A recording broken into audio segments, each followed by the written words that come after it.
Lasem adalah kota yang ada di pesisir pantai utara Jawa yang terletak di Kabupaten Rembang, Jawa Tengah. Kota yang dijuluki Tiongkok kecil ini merupakan tempat pertama kali Laksamana Cheng Ho dan armadanya berlabuh ke tanah Jawa sebagai duta politik Kaisar Cina yang ingin membina hubungan bilateral dengan Majapahit. Melihat kemakmuran, keramahan, serta jiwa kekeluargaan masyarakat Lasem, ditambah banyaknya orang-orang Cempa yang hidup dan mempunyai keturunan di sana, Laksamana Cheng Ho dan istrinya memilih menetap di Lasem. Zaman peperangan Belanda ada yang kawin orang Jawa, ya kan? Ada yang masuk Muslim, ada yang masuk Klonteng gitu. Jadi perpaduan itu mesti ada. Sebetulnya kita saudara semua lah. Tidak ada antara Muslim dan saudara semua.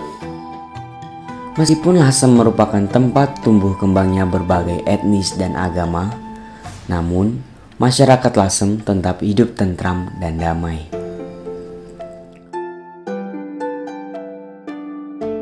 Sejarah mengatakan hubungan antara golongan tersebut telah lama terjalin dengan baik.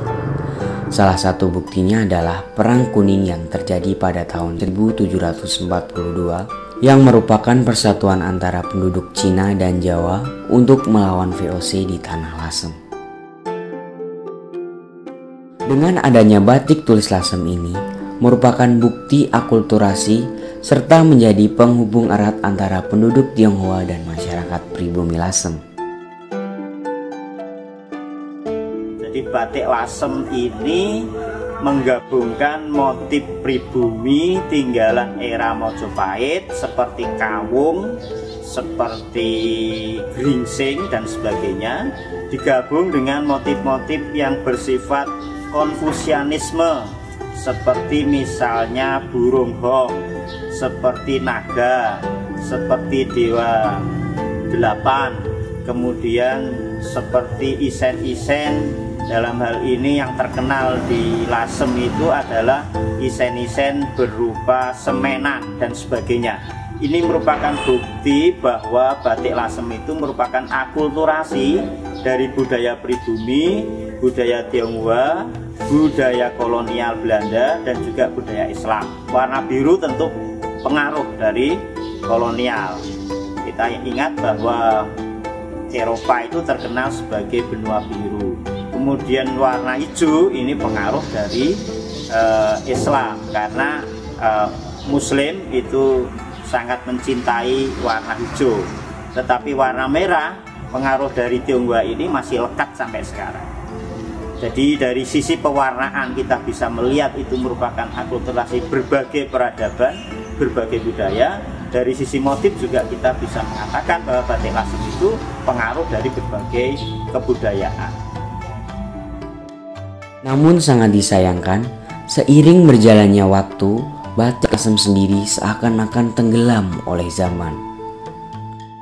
Melihat di era milenial, batik tulis Lasem dianggap kuno dan enggan untuk melestarikannya. Padahal, nilai toleransi yang besar pada batik Lasem tersebut dapat kita terapkan dalam kehidupan kita. Jadi ini kesalahan pendidikan. Jadi mestinya batik itu harus menjadi muatan lokal yang diprioritaskan. Kalau kita misalnya punya warisan batik dari nenek moyang kita, kemudian sekolah tidak mengajarkan, pendidikan tidak memperhatikan untuk anak-anak ini bisa memiliki keterampilan dan pemahaman yang baik tentang batik, tidak mengapresiasi batik, maka tentu batik ini akan punah. Jadi pengertiannya bahwa batik itu merupakan tradisi lokal, seni lokal yang di dalamnya ada pendidikan moral yang sangat agung. Yang kedua, batik ini sudah diakui oleh UNICEF sebagai warisan dunia. Yang ketiga, siapa lagi yang akan melestarikan batik kalau bukan dari generasi muda kita. Kalau generasi muda kita tidak mengenal batik, akhirnya tidak cinta batik. Kalau tidak cinta batik tulis Lasem, maka mereka juga tidak akan mengapresiasi. Nah, ini nanti akhirnya mereka menjadi meremehkan hasil budaya yang luar biasa dari nenek moyang kita.